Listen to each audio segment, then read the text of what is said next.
এই কবর যার জন্য জান্নাতের বাগিচা হয়ে যাবে, এই কবর যার জন্য সুখময় অবস্থান হয়ে যাবে, এই কবর যার জন্য জান্নাতের নিয়ামত দ্বারা ভরপুর হয়ে যাবে, এই কবরের মধ্যে যে মাওলা পাকের কোরআনের তেলাওয়াত করবে, এই কবরের মধ্যে যে বান্দা মাওলা পাকের জিকিরে মশগুল হয়ে যাবে, জান্নাতে যাওয়ার আগ পর্যন্ত সে জান্নাতি নিয়ামত পেয়ে জিকির করবে, সুবহানাল্লাহ বলেন।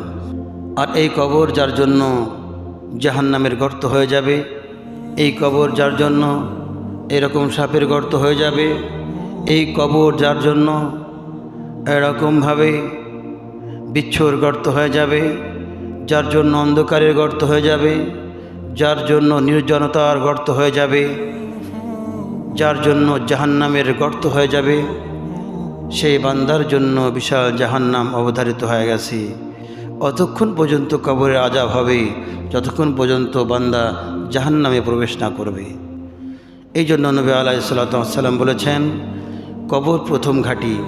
মানুষের দুনিয়ার জিন্দেগি শেষ হওয়ার পরে সর্বপ্রথম ঘাঁটি হচ্ছে কবর।